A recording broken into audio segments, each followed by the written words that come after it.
If you like this video, please give it a thumbs up and hit the subscribe button as well as the bell to be notified of future videos.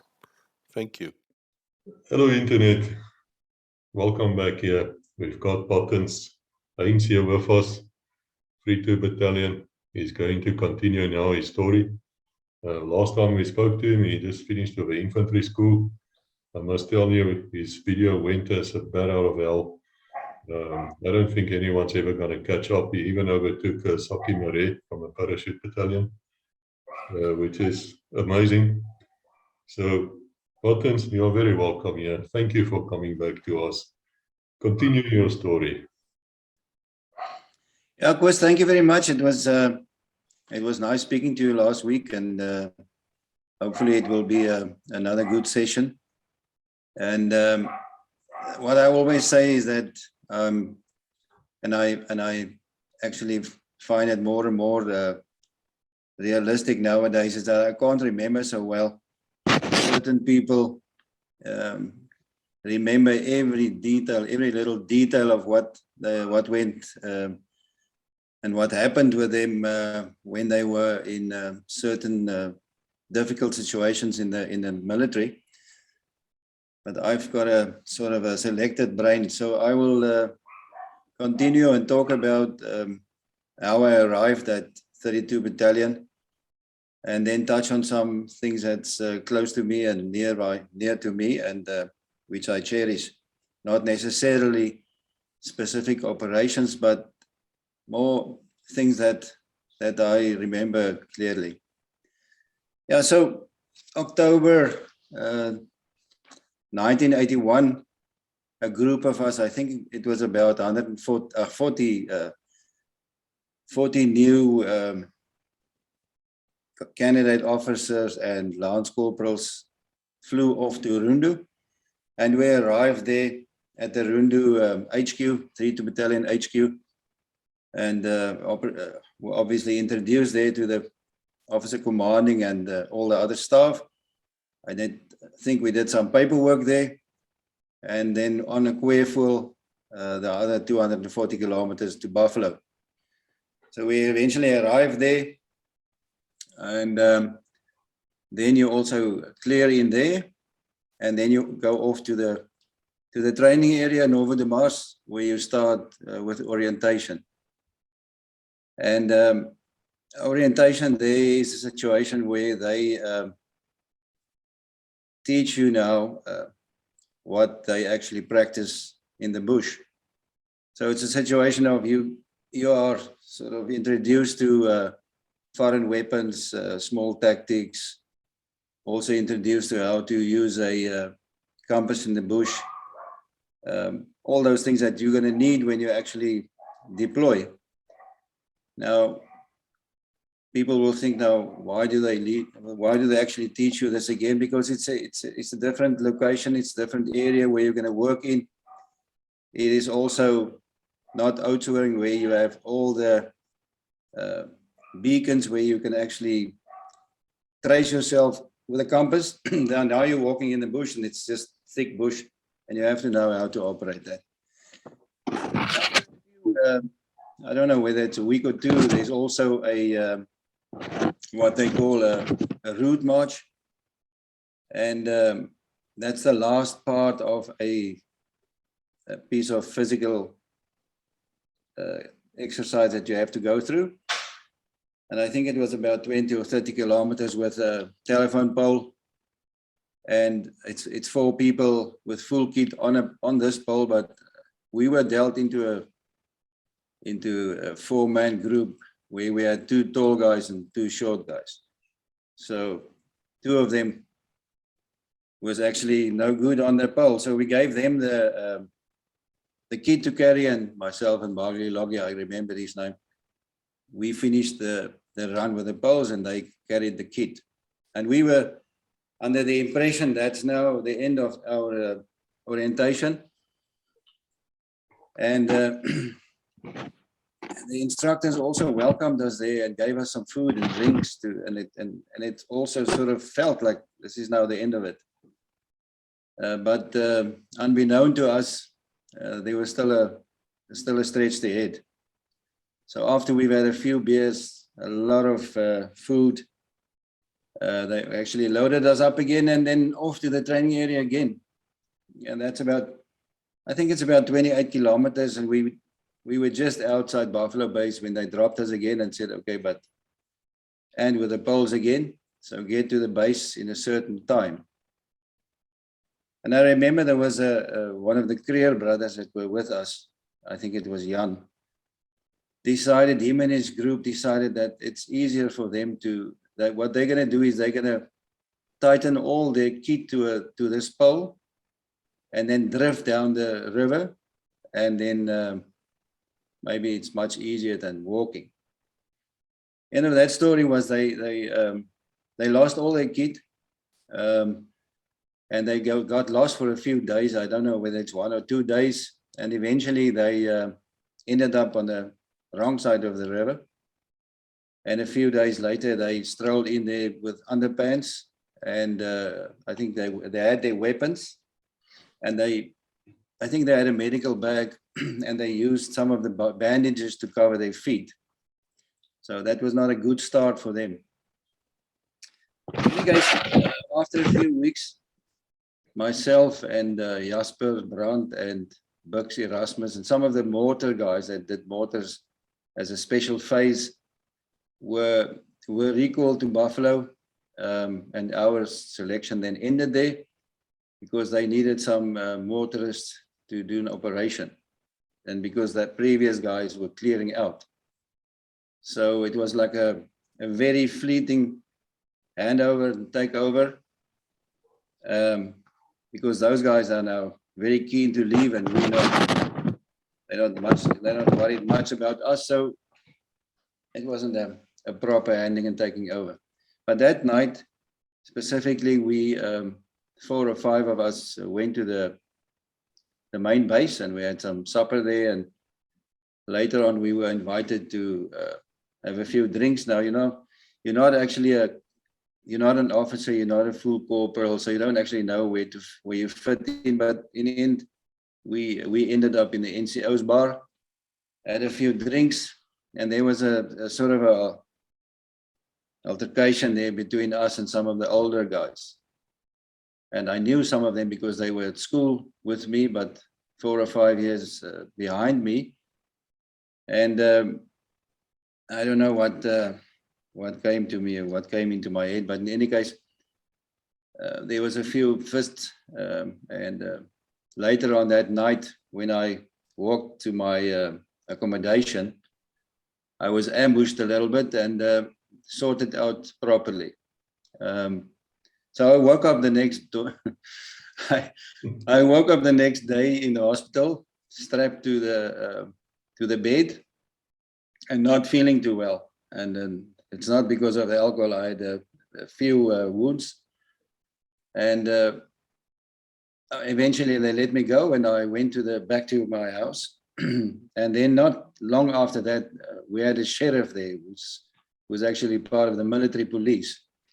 And he came there to the bungalow and said, yeah, I must come with him because he heard about my situation last night. So Forthright took me to the DB and threw me there in a hole.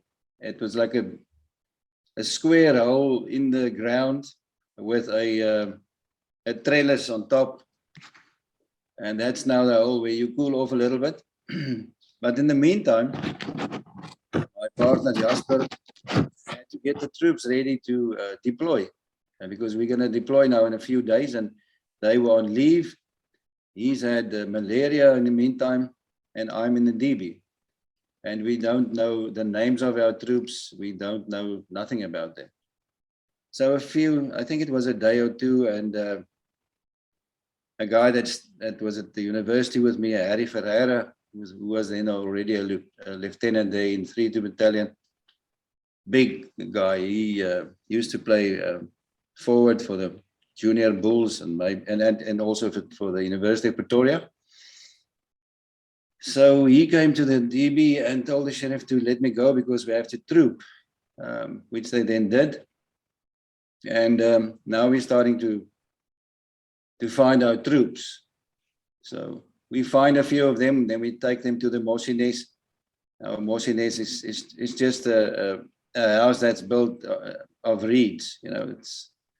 So we lock them up there. By the time we get back and we've got another lot there, then those guys have actually just climbed through the wall and left again.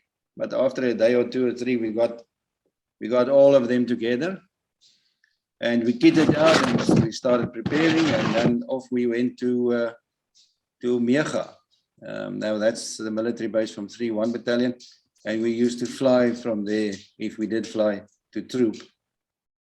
Now, on this selection course, you also have a small introduction to Portuguese, and but it's basically just the necessary words to say hello and welcome and all that. Now, I've got a little small Portuguese dictionary with me, and the old guys from the other companies, they are lying around there all relaxed and not worried about a thing.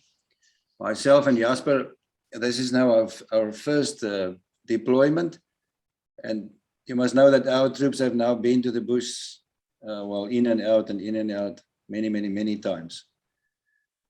So I tell Jasper to get these guys together so I can do my duty and give them a speech and tell them where we're going, so that they know that we're in charge here. So we got them together, and I had a big sergeant, Portuguese sergeant with a surname of, what was his name? Lorenzo. Sergeant Lorenzo was a big guy, and there was a few of those mortar platoon guys that could speak English, but they didn't speak English to us. So I wrote down my speech onto this piece of paper, but the words were like unchanged in their primitive order, no tenses involved here. But in any case, basically telling them this is where we're going, and this is who I am, and this is how that we are now in charge here, and we want all their cooperation. Every time that I kept my sentences short so that they don't get confused. So every time I finished a sentence, I would say obrigado, actually, which means thank you very much. But I actually wanted to say compreende, which means do you understand? And after a few of these short sentences, thanking them afterwards, but now I'm actually waiting for a reaction. So meaning that they should say, yes, we do understand, and nobody's doing a thing. They're just looking at me, some with smiles on their faces and others just standing there staring and thinking what's happening with this man. So eventually, Lorenzo took me to the side and he says, listen, and to get my emphasis even better, I later on said, fucking obrigado, just to give some more emphasis to the obrigado there. And and Lorenzo took me aside and he said, you shouldn't say obrigado, you should say compreende. And that story obviously stuck for a long time, and it was fun for the other guys. I mean, they just cracked themselves up there. But in any case, we got to the deployment. And as a motorist, your 81 motorist, your job actually was to then protect the helicopter administration areas where all the troopings took place and where the medics were and where you had a temporary base. And then, so your main task was protection of that base. And then also you did some security patrols around that specific area. So sometimes you didn't have a lot to do. You also helped with troopings and also with logistical services. So some of the times the troops got bored and didn't actually obey your orders or didn't want to listen to you. So the only way that we knew how to sort them out was the infantry school way, and that is by giving them some sandbag beating. Now, Jasper and myself were a little bit nervous about this because, okay, obviously they all armed, and if they then not going to like that, there might be a a little bit of a problem. So we took their weapons away and we sorted them out a little bit, which worked well. And, obviously emphasize now who's in charge here. But that was the way it went well. So also sometimes in 32 Battalion a few years back they started using the 81 millimeter mortars like you would use the 60 mils. They took it on patrol. So this is normally not a thing that you will carry with you. It's normally something that you will load on a truck, because I think the total weight of a 81, the pipe plus the base plate plus the tripod, is in the region of 35, 36 kilograms. So if you split it up into the pipe and the tripod and the base plate, and you split that up and you give it to each guy to carry, and then we used to split up the ammunition, the bombs, give one per troop. So the companies didn't like that, but obviously they liked it when you could support them with extra firepower. The other problem that we had with the 81s was that it's easy to navigate and to set yourself up in open space, and you've got areas and reference points that you can sort of plot yourself. Now with the bush, it wasn't possible. So luckily the guys before us had a plan, and they sort of developed a sliding scale example of how you could use to quickly get your aim and your distance. So it wasn't necessary for us to use all the palkies and stuff to get your line of sight. So basically that chart already told you what charge load you should put on, what the direction. You must just find the direction, and on what would you set your sights. So it was quick, and you were into action quickly. So that helped us a lot. So yeah, so 82, most of my 82 year was spent with the mortars and the mortar platoons. But early in my time there, I think it was actually on my birthday on the 13th of March, 1982. Some of the guys that actually arrived in Buffalo with us had already been dealt into the infantry platoons and companies. And they had, and we did an operation, I think it was Hansak 1 or 2. There were about 7 Hansak operations. I remember that one of our guys from the mortar platoons, Bux Erasmus and Jan Hougaard, were flown to Hurricane Base, that's in the Ruakana. And it was actually on my birthday, it was Operation Super. And it was one of the Foxtrot platoons and one of Charlie Company, I think, platoons, or Alpha Company. In any case, plus the mortar section of 12 people. So I remembered, I thought about this because it was a very big operation, and it's well documented in all the books, so people can go and read about that. But I remember, and we lost three people that day. But I remember thinking about those young guys that's been there now for 2 or 3 months, and they are now into action 2 or 3 months after arriving there, and this was actually a very, very, very big operation.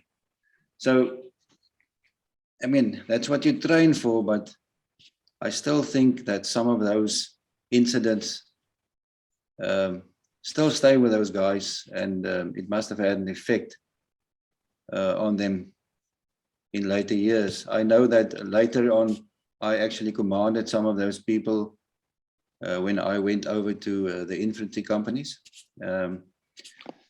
and they became excellent commanders and excellent soldiers in the years that they stayed at 32 Battalion. End of 82, Echo Victor became the commander, the officer commanding of 32 Battalion. He took over from Colonel Ferreira. 2 great officers, I mean, it started off in 76 with Breitenbach and then with Brigadier Gert Nel. And then with Colonel Ferreira and eventually Colonel Echo Victor took over. Now, Echo Victor was also the 2IC in the time of Ferreira for a few years, and then he went on staff course, and in 82 he came back and took over as the officer commanding. And obviously he had a different role to play because of certain things that have happened and the unit became known. He had a task from higher HQ to get this company or this unit compliant and also now adhere to all the rules and regulations that a normal infantry battalion should adhere to. Because previously it was a little bit of a wild story in the base. It was there wasn't all these strict discipline on personnel and logistics. So I think the biggest thing was then to start getting all the aspects of operation or of a unit, like not necessarily only operations, but also your finance, your personnel planning, your logistics. All those things had to become compliant. And in the process, he also got a new chief of logistics, which is Major Jan van der Vyver. And it all happened with speed. I mean, in the meantime, they still carried on with normal operations, but now you also had the opportunity that somebody talked to you about your planning, that you had to get your pigs in a row, and that you have to either fit in or get out. So I think it was also a lot of stress on the officer commanding and his staff, because there was a lot of pressure from higher command to get all this in line now. Luckily I think for 3-2 Battalion, in a sense, what differentiated us from other units was that we had our own reconnaissance wing under Commandant Willem Ratte. Then he was a Captain Willem Ratte, and his men. And whilst the companies were not deployed, so we had a rotation basis, so I think it was 3 companies in the bush, then some on leave and some on base recovery and retraining. So every 3 or so months, the 3 companies rotated, came in, and the others went out. But during that time, the reconnaissance command would go out, or the reconnaissance wing would go out, and they would deploy in certain areas and get intelligence, verified intelligence, because they were in the bush, they operated there, they could get the bases, find the bases, get their locations, get their strengths and routines. And that was information that was very valuable to the unit, because now with the companies deploying, they go into an area with intelligence that's verified, and they can then operate much better than just going into an area totally without any knowledge of what's happening there. Yeah, so 83, in 83, beginning of 83, I took over as I left the mortar platoons. I took over from Foxtrot Company as Foxtrot Company commander from Captain Huffley. So myself and Jan Hougaard, he was Gulf Company, I was Foxtrot Company. And Jan eventually also became the 2IC of the unit. So in 83, 84, I was a company commander with Foxtrot Company. Things that stand out for me there was obviously Operation Askari was a big operation that we deployed in, that my company was also involved with. I also had the privilege to, at some stage, some of the special forces guys from 5 Reconnaissance, senior staff, senior NCOs that now wanted to change their careers and become officers, were sent on formative course. That's now where you do your first induction training as a formative officer. And then they were sent to, actually I was asked then, so 2 of these guys from 5 reconnaissance guys with the names of Bounce Beneke and Jojo Brains, 2 senior NCOs, lots of experience, but now they had to come and work in a bigger environment, not small teams. And they each were dealt into a platoon as a platoon commander under the current platoon commander. So some of these, obviously my platoons had platoon commanders and NCOs, black and white NCOs, and a company sergeant major. But these guys were now shadowing the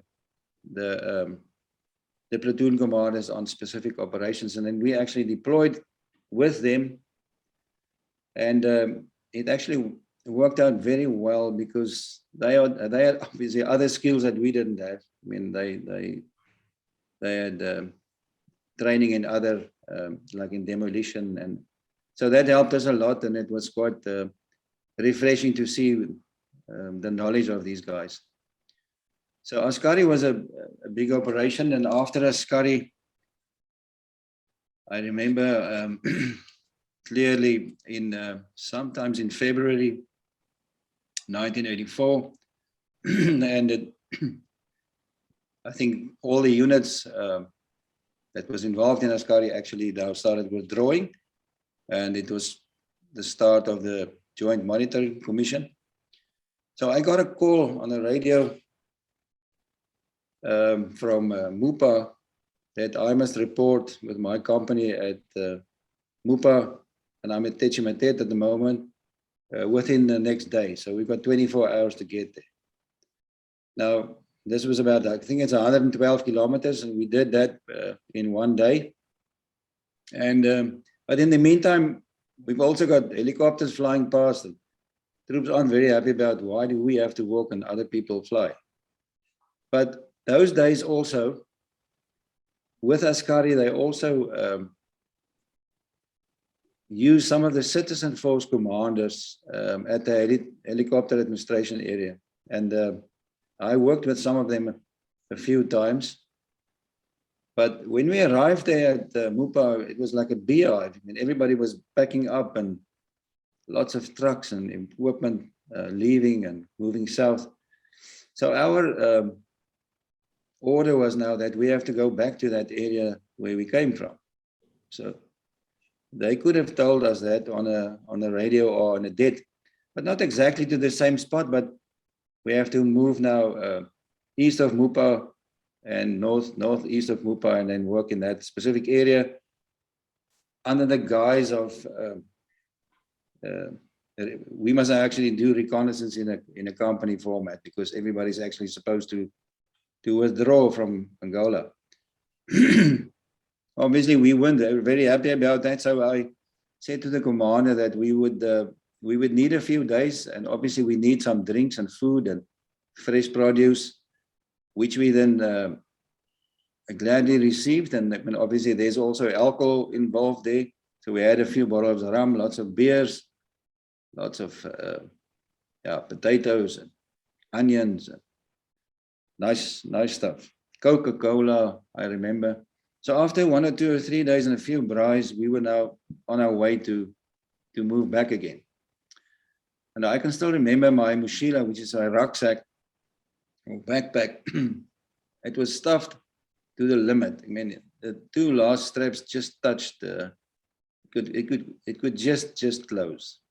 And I actually had a full case of Coca-Cola on top of that, plus obviously a little bit of still a little bit of rum left there, and then some beers as well.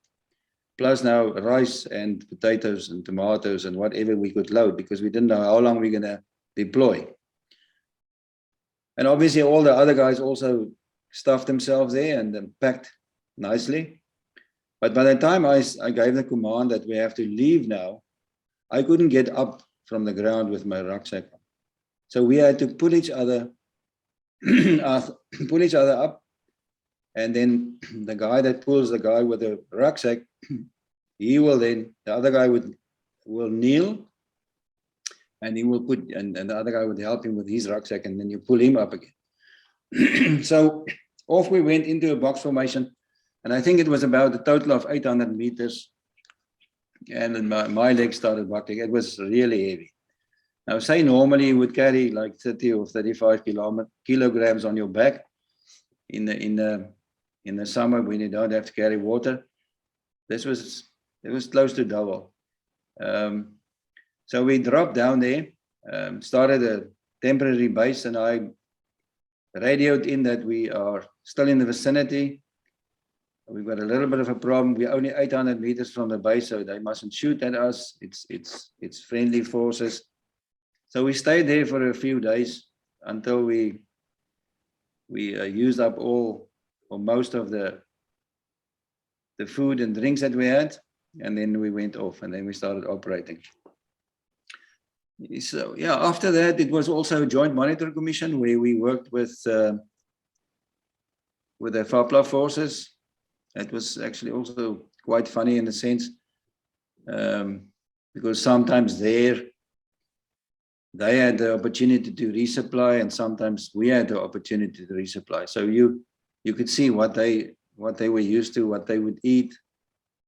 Yeah, and I'm just glad I wasn't part of that. That I wasn't in FAPLA but in 3-2. So our food was much better, equipment was better. But the aim of the Joint Monitor Commission was then to rectify or ratify and to see if you did actually have a contact with SWAPO, and they would fly somebody in if you have a contact, and then check or audit it and say that's fine, and then they were reported to our HQ. So yeah, that was 83, 84, and then we also started later on with Operation Forte, which was a clandestine operation, also fair long distance into Angola, where we operated under the guise of UNITA. So we didn't have our normal equipment. We had like SWAPO rucksacks, and we only could only carry a little bit of equipment and food. A maximum of 14 days you could carry. And we also had some fun there in the sense that with the newly developed rat packs that Jan Hougaard and Jan Skutte, I think, developed with CSIR, it was like little dildo tubes with already done millipap and some meat concoctions, and there was also a small little dildo. It's like the size of these little cheesies that you get, but there's something went wrong with that chemical, the chemical situation there, because every now and then when you walked, you had there was an explosion, and obviously the first 2 or 3 times wasn't funny because everybody went down and they're expecting some attack, but it was actually this little dildo that had the chemical disbalance or whatever and exploded. So not long after that, we started getting proper rations again, but some of this food was good. It was just only that little dildo that didn't work out well. Operation Forte was also a very big operation, but also we had our biggest losses in that year as well, when we had a contact, one of our companies, and the commander plus eventually 12 of our guys died, and many of them wounded, and they had to be taken back to Buffalo. And at that stage, I trooped out, and I was at Buffalo, and I will never forget that that funeral where we had all these coffins in the hall, and we had this service. It was a terrible day for us. Not that any other death wasn't as bad, but obviously this was a big loss to our unit. In 85, I was, I think, appointed as base commander for a few months. So Victor had a funny way of working with his personnel. He was very serious about you doing your courses and all your promotional courses that you had to do. So you were taken out of the bush if it was necessary for you to go on course. He would take you. When I can remember when I left Forte one time to go on an operation on a course, and obviously sometimes you are also slightly staffed, and there's not enough staff. And then was one of my staff sergeant, who was my company sergeant, Dave Yates, actually took over as a company command. So you had some of those senior NCOs that were very capable of handling a company and platoons, and I had very good officers in Foxtrot and in other companies. And later on, there was sort of a situation that you have to be either short service or permanent force to be in 3 Battalion, because it was difficult to accept a national serviceman for 1 year and then they leave again. So there's a cycle of reintroducing every year, and it wasn't very effective. Later on, they started making use of citizen force as well. So the guys that did clear out would come back while they were studying now on their leave, and they would then come and help out on their camps. That worked well. So he also had a thing that because there were a shortage of personnel, he also started promoting the guys to temporary ranks. So I was a full lieutenant then, so he made me a temporary captain. So we had a lot of those temporary ranks in the NCOs and in the officers' cadre. And I know eventually there was a little bit of trouble about that because what he neglected to do, or maybe he did it on purpose, I think so, is that he didn't tell us that if we go to South Africa, we're supposed to take these ranks off. And so we didn't know, and we carried on regardless. So, and it also helped if you had to make contact with UNITA, for instance, that they don't want to talk to a sub-lieutenant or a full lieutenant. They want to speak to somebody on a higher scale, so either a captain or a major. So we also had that thing that sometimes when we did have to liaise with them, we would take a commandant's rank or a major's rank with and just put it on for that period when you had to negotiate with him. So in 85, so I went on course, came back. I became a base commander for a few months. And what happens then is he used to take some of the company commanders out of the companies and make them base commanders for 2 or 3 months. Now the base is not where the HQ is. The HQ is in Rundu, the base is in Buffalo. And that's where all the troops live, and that's where all the officers and NCOs are. So you're running a miniature unit there. And it wasn't uncommon to have people with higher rank than you, in other words, majors and commandants, under you as a base commander, as a captain. So, but it worked well. Nobody had an argument about it. They all know what to do and why they had to do it. And in 85 also we had,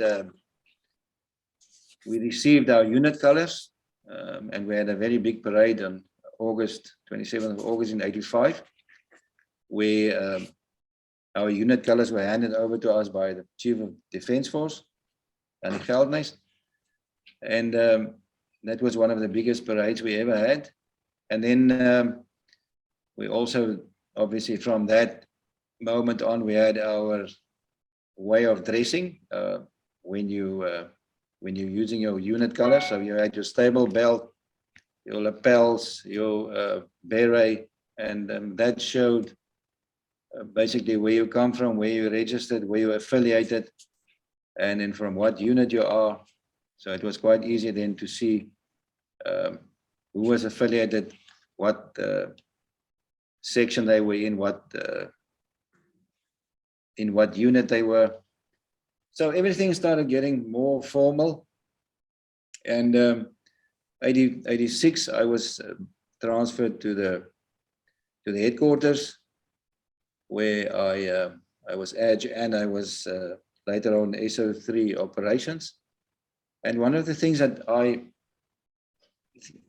clearly remember, and that I think was a very good thing that the colonel did, was that he had no fear of getting his company commanders into headquarters to start doing planning of specific big operations. And he gave them training, proper training, and also it allowed them to know what the planning is behind and what the reasoning is. So you had your on-the-job training there as well, which I think was a very good thing for the people that wanted to make a career out of the military. So you were well advanced in certain disciplines before you've even done a course on it. So it also helped us when we did go on courses that we knew some of the things already. We could do a appreciation already. We knew how it worked, and because he allowed us to do that, and he also took us to another level in the sense that after you've done that type of planning, he wasn't even scared to take you to a higher HQ so that you can go and brief the generals on a specific operation. So he had that type of style of command. But it was a situation of don't get on his wrong side, otherwise you will know about it. Because he was a fiery guy, a fierce leader, but also a very objective and positive leader. So 86, the unit started preparing for bigger operations that happened in 87 and 88 with Kutu Carnival and Modulaire and those operations. And but by the end of 86, I thought that I've had enough. I've been here now for 5 years, and I thought I had to move on, which I then discussed and with the officer commanding. But by that time, I've already joined first short service and then permanent force. So I was on my way to become a professional soldier and make a career out of that. So by 86. After I did a course at infantry school, the commanding officer there, Colonel Schultz, contacted me and said, do I not want to come to infantry school as a company second in command and later as a company commander? And I can then plow back what I've learned on the operational area, which I then thought it would be a good idea. And I informed my girlfriend, which is now my wife, about this move, and yeah, she agreed. Yeah, and that's where I ended up in infantry school in January 1987. But that didn't last long, and this is a story that we'll talk about next time. And how I'm only stayed there for a few months to then be called up to the higher command of the office of the minister. Yeah, so that was basically in short my time at 32 Battalion. Obviously, there's a lot of stuff that one can talk about, but those were the highlights that I would say that stood out for me, and still today I can remember those things, and we can share it. And somebody also asked me the other day, what's the difference between, say, a friend that you've had on school from sub A to matric versus an army colleague or buddy of yours that you've only known 3 or 4 years? So, and you will see that if you go back to your school reunion, you might have been a chum, you might have been a friend or a chummy with a guy for, say, 12 years, but when you do meet each other again after 40 years, there's nothing actually, there's no connection anymore, because, okay, you were friends, but you've had different lives and there's no connection. But I can I can clearly tell you that if you've been with a soldier in war for a few years, there's that bond, that esprit de corps that doesn't go away. Now, it's not to say that you have to like everybody in your unit, because obviously I wasn't liked by everybody, and I didn't like some of the guys. I wouldn't make friends with them. But when you do get to a get-together, there's still that bond, and you will protect that guy if need be, although you didn't like him, or you don't like him, but still, because he was part of your unit, and it's part of the experience that you've had, and you've shared those experiences, you will not leave him behind. And that is just the difference between the military or the police or special units versus normal life in Surrey Street. I must tell you, Buttons, once again, 50 minutes has gone past without me saying a word because I was just listening. But I have a few questions for you, if you don't mind. No, please. Buttons, there's a lot of people here who would probably not know what a kweevoel is. That's a vehicle which took you all the way, the final journey almost. And I'll put a picture of a kweevoel in here as well. But am I correct if I say it was like a heavy truck, mine resistant in the front and nothing at the back?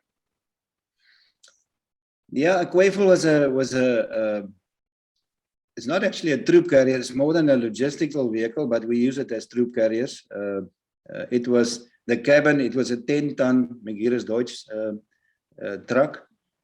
The cabin was A-shaped at the bottom, so it was mine resistant. And I mean, if you do hit a mine, you're quite safe in it. Obviously, the back will the load area would be gone.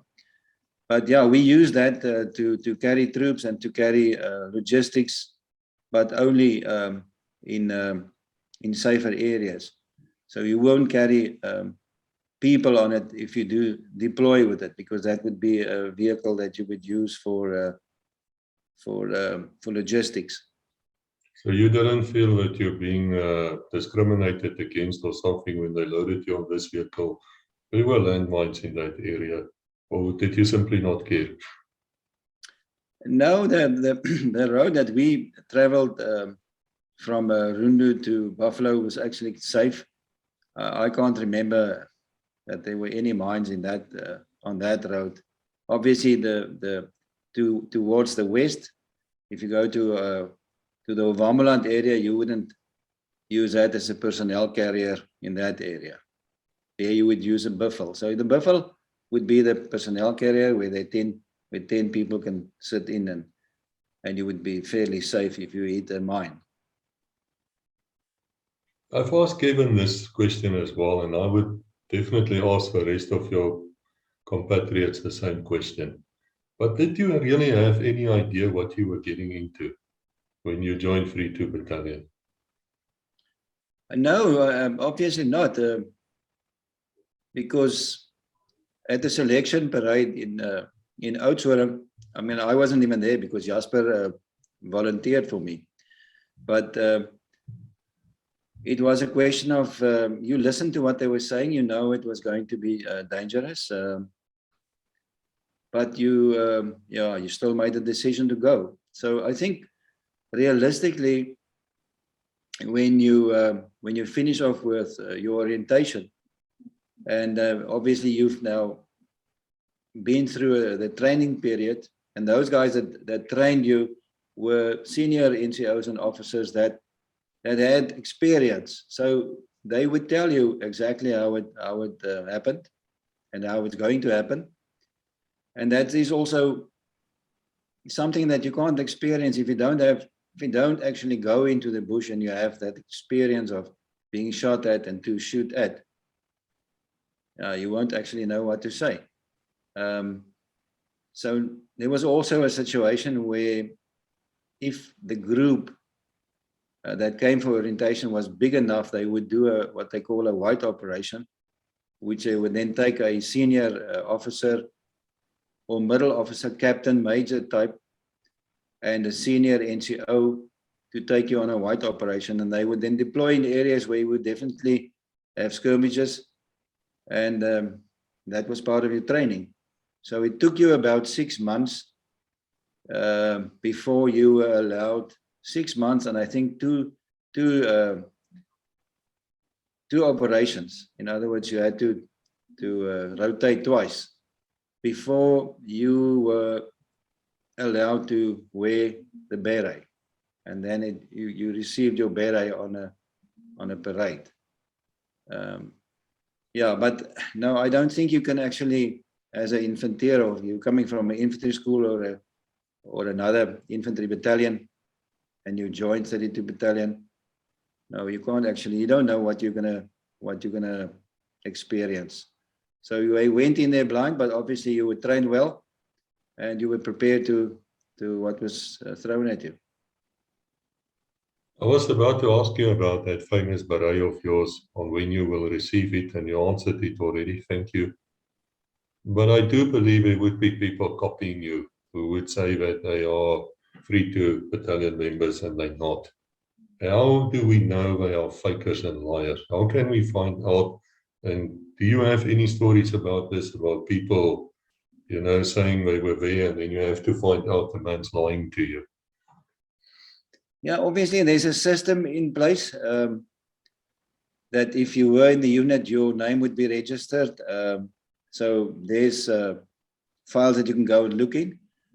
Also, we have the 32 Battalion Association, or first the 32 Battalion Bond, and then the 32 Battalion Association later on took over from us. And there's always somebody that were with you or that served with you that can verify that you were there. So those are actually the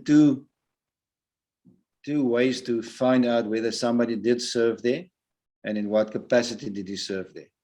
So it is written down. You were registered there. You cleared in there. You cleared out there. So you can have a look at that. And also, obviously, everybody has something or somebody that knows him, or that know of that person that was, or that's saying that he was serving there. But obviously you always get people that try and say that they were in the reconnaissance command, or they were in 32 battalion or 31 battalion or whatever. And I had an incident once when I was on leave. And I visited my mother in Cape Town.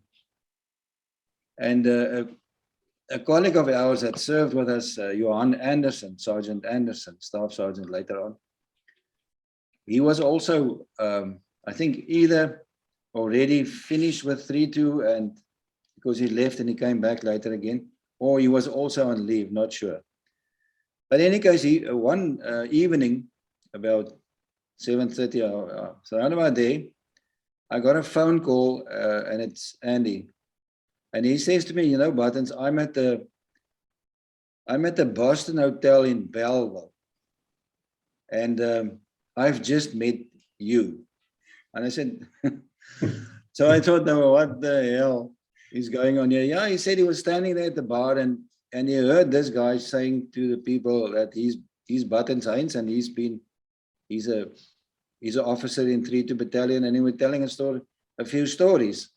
And some of the stories, Andy said, was actually fairly close to the truth. So I said, just keep him there. I'm on my way. So I got in my car and drove to the Boston Hotel. And there I met Andy and the guy sitting there next to Andy, which is now supposed to be me. So we had a few drinks.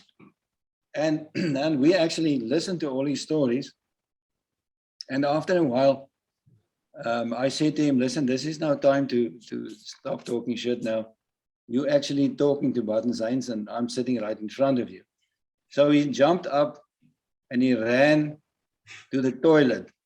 And I think the bar was on, say, the second floor or maybe the third floor of the building. So he locked himself into the toilet, and he climbed out of the window and he slid down the drain pipe or something, one of those gutter pipes, and he slipped down and we've never seen him again. But yeah, that was where I actually met myself and heard stories about myself and some other guys in the unit. So yeah, we had situations where people would talk a lot of nonsense and try and claim that they were there. Buttons, when you got ambushed that very first night at 3-2 by your mates, and you ended up in that hole, were you planning any revenge actions for the ambush? Man, you know, I think it's time for those guys to come out now and say who they were. I've got a good suspicion, and I won't do anything to them. But no, I didn't have any ideas of revenge, because that would have turned out even uglier. I also I know of some of them, but I don't know the main man. But I think I know who he is. But we always talk about that. It's more in fun and jest now. I also became known a little bit later as Cabeza Kent, which means warm koppie. So I used to eat with the head. And then, I mean, incidentally, the guy that actually took over Foxtrot Company when I moved onto the higher headquarters in Rundu was a wonderful guy with the name of Mac McCullum. And he was also a teacher, a very great soldier. We also lost him in later years in the operation. But he could also hit with the head, and so he then took over the name as Cabeza Kent as well. But yeah, no, we don't do revenge there.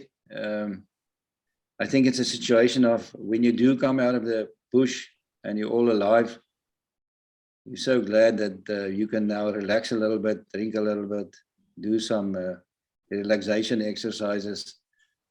Yeah, I think it was just, I mean, there were scuffles every now and then, but nothing to the effect that people would want to take revenge on each other. No, that's good to hear. It's interesting to me because I believe Willem Ratte was also a teacher before the army grabbed him.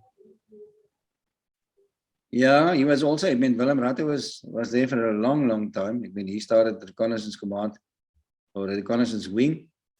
And I think, I mean, he started Amahoni Base, where our Reconnaissance Wing, where they was stationed.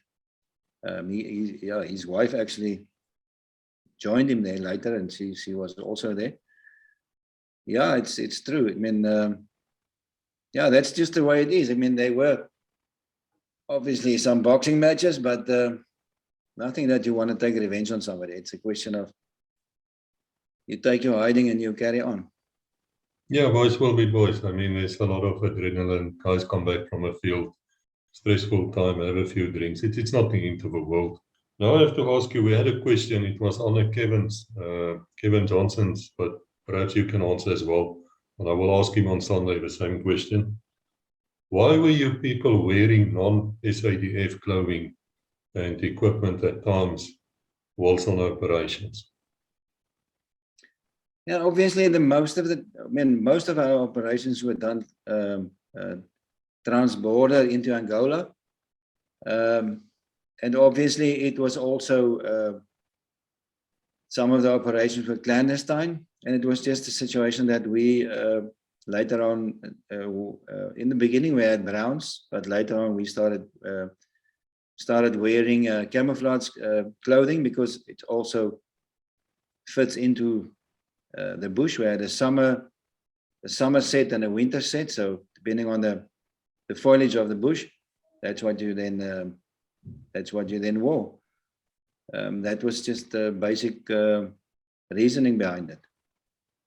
It's an interesting thing because RSM Tytge, the 1 in 5 Ricky officer member, he was telling me, we had a series with him as well, we still have in fact, And he said to me, and he comes down to this, it's not his own words. He said to me that even though they would look like the enemy, the way they operated, the disciplined way they operated would betray them immediately. That they could not be, they were just in another class. Now, would you say that's the same for you guys when you walk in your box formation and you're moving in a disciplined way?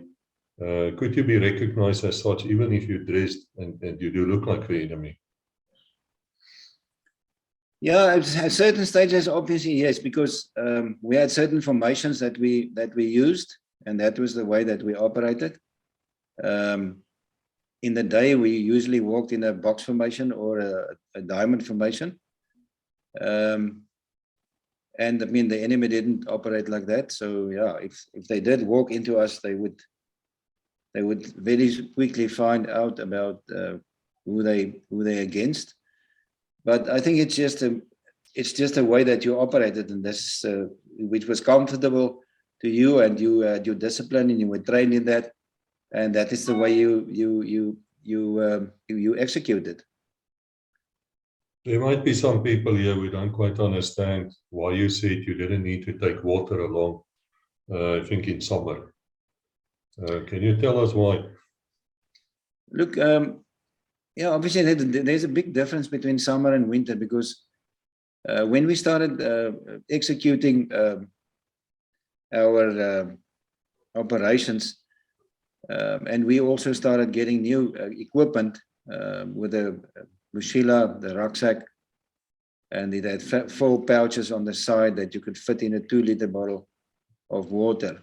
So normally in the winter, when it rains a lot in Angola, there's a lot of water, and there's a lot of shaunas, there's a lot of water.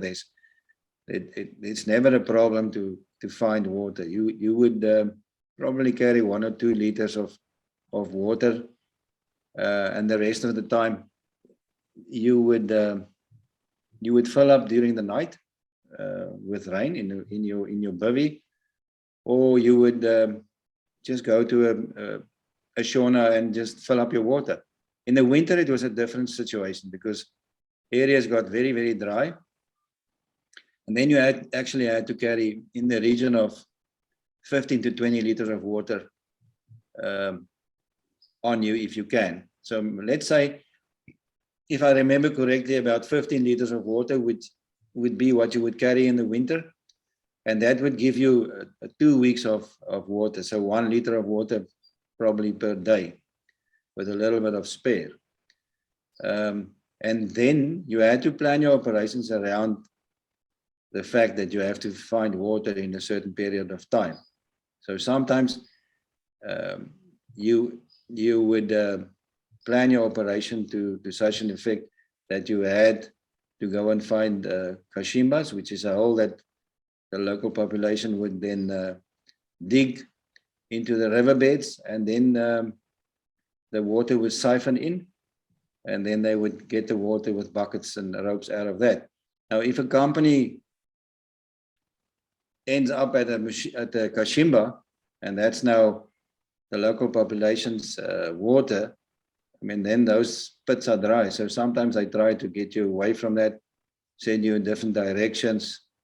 So winter was a difficult situation sometimes. If you operated near a river, it wasn't a problem. But otherwise, when they did resupply you once in a month, they either dropped it with C-130 bladders with water in, or drums, or you had to find it yourself. How welcome do you think were you people in the normal bases where the other troopies were? I think we were welcome. It's just a question of depending on the officer commanding of that specific base. Some of them didn't want us in their bases because it affected the morale of their own people in the base. I can understand some of them. I can understand the idea why they did it.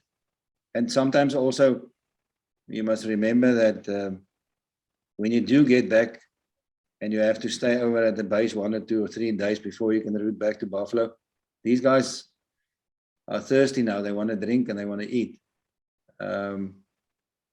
So some of the commanders actually welcomed us, but we had to sleep outside of the bases so that we don't interfere with their routine. And obviously our troops were also black, and some of these units were only white. Must also understand that they don't cater for another 140 or 150 people. So it was logistical sense that they didn't allow us to go into the base. But they did welcome us, and they did help us to freshen up, supplied us with drinks, supplied us with fresh food if they had. And yeah, I think mostly we were welcomed, but we had, and some of these times it was our own mistake. We didn't adhere to rules and regulations, and then we got the hiding that we deserve. How is it possible for you to keep a relationship with your girlfriend, who's now your wife? She must be a very, very special person. I mean, in those days there were no emails. How did you even meet her? Actually, my wife, I met my wife in Swakopmund. I was casevaced from the bush. I had an accident with one of these little gas stoves, these small little ones. So I burned my face and my arms. So they had to casevac me. One of the bottles was empty, and I tried to put in a new bottle and exploded. Yeah, so it was. I arrived in Walvis Bay, all bandaged up, and my wife was already friends with my cousin, my aunt, and my father. So they knew them already. And that's where I met her, but obviously, first of all, she didn't wanted to do anything with me because I was all bandaged up. But in any case, she stayed in Namibia. She was not from Namibia, but she worked here in Swakopmund, and later on she worked in Windhoek at the Raad vir Uitvoerende Kunste, which is I can't recall the English name now. Yeah, the arts. I mean, the arts, and yeah. She was a marketing manager there. So if ever I had time to, if I had to go to Windhoek on a trip, I mean, I used to phone up, but it takes a long time, and it took many years to develop a proper relationship. And I know it was difficult for a lot of the guys. A lot of them went through divorces, short marriages, second, third marriages. Yeah, because it wasn't easy, because sometimes you only went home once a year, although you are off every 3 months. You can't go and leave every time. You have to reapply yourself. You have to do extra training. So it wasn't every 3 months you go and leave. So sometimes it was like a year later you only go and leave. Yeah, and then when the guys get in Service Street back in civilization, it was as if they haven't seen enough of each other, and they all go out again in groups, and that was difficult for the women because sometimes it was a little bit misbehaved, and yeah, it was tough for the girlfriends. I just want to know quickly about that route march of yours for 112 kilometers. I'm trying to imagine how you move a company. How much is that? 150 men with their loads, 35 kilos plus weapons. How on earth do you walk that far? Yeah, a company in 32 was closer to 100 people. I mean, we deployed in platoons of 24 because 12 would fit in the chopper. But say 96 to 100. Yeah, you walk in a box formation, and we just walked. We did manage a distance of between 2.5 kilometers in a half an hour. So you would do 5 kilometers an hour. Yeah, that would be a good pace, and then you would walk, say, for about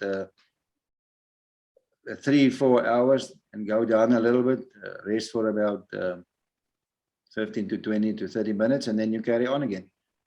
Obviously, then what you do then sometimes, luckily, by the time we were called back we were on close to empty.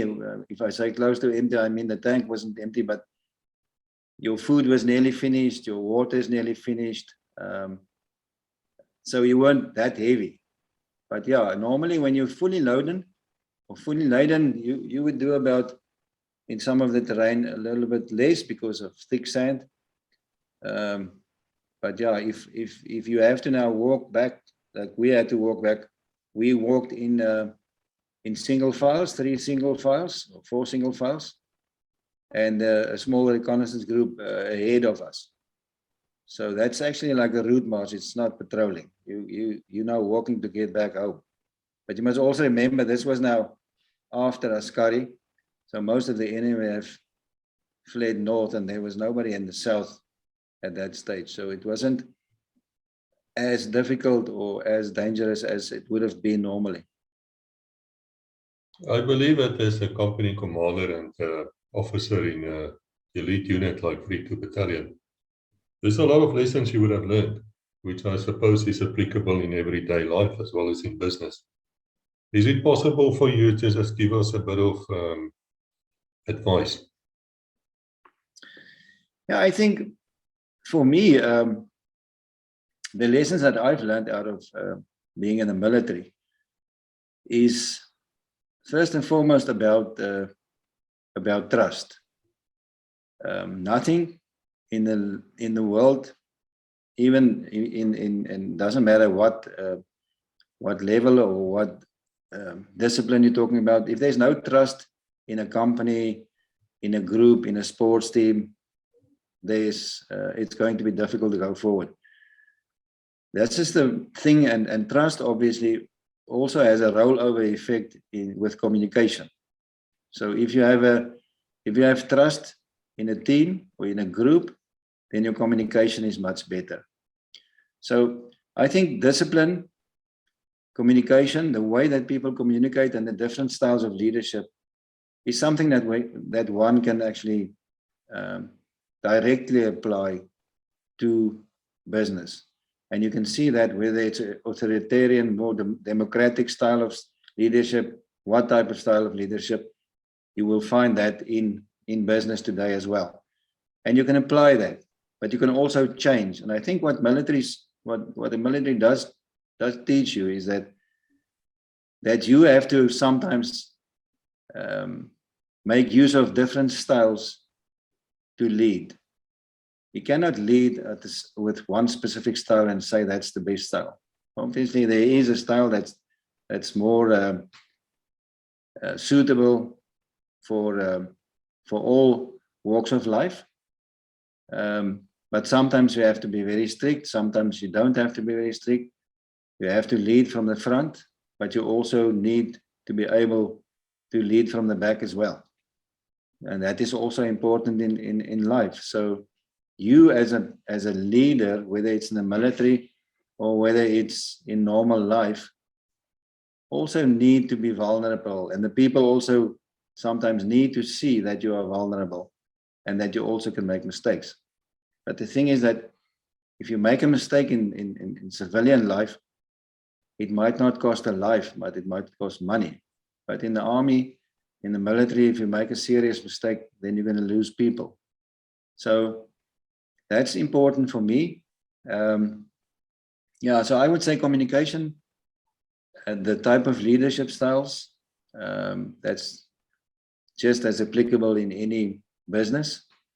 The way that what's the difference between managing and what's the difference between leadership? And how do you manage, how do you lead?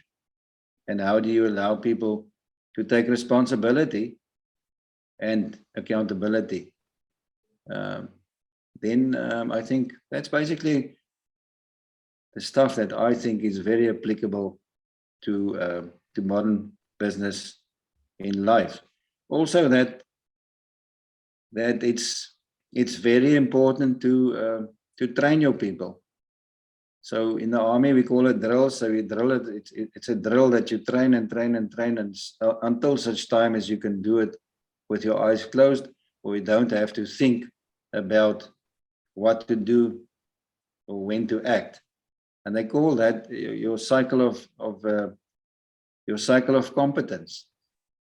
And sometimes I think in civilian life and in business, you might promote people, but you won't allow them to get the training that they really need in specific levels as they grow in business. You just take it for granted that he did a good job and now he has to function properly, although he didn't give him all the training. So that's a thing that happens. Well, it obviously happens in life as well, but in the military you had levels of competence, and they take you through it from section leader, which is 12 people, up to brigade level, thousands of people. So you have in between the training that you need to be competent in your cycle of performance to get there and to manage and to lead. I know that your company actually give classes on this type of thing. If people want to contact you, to talk to you, to get hold of your knowledge, what do they do? Yeah, they can just mail me at buttons@connectpeople.com.na, or go to my website, connectpeople.com.na. And we will gladly be of assistance, whether it's now physically face-to-face or whether it's on a Zoom call. Yeah, and we need the business because we've been now, like everybody else, locked down for a long time, but hopefully this will pick up again. And like I said, as long as there is hope and you can still change behavior and you can help people, I think that is why God put us on earth, so that one can perform a little bit. Yes, I have to agree completely. This is the time for clever thinking and to learn as much as you can. We ourselves here in Switzerland with the school has taken about 60% of turnover loss because of the situation. We can't use the word because then YouTube will remove a video. So what I'm saying to everyone is, let's get together, let's help each other. You need a man like Buttons, you know where to get him. I'll put the links in and we will then take it from there. Thank you very much, Wes. I appreciate it. Buttons, thank you very much. I think this was insightful. We are really, really grateful for your time. Next time we're going to go on. We're long not done with you.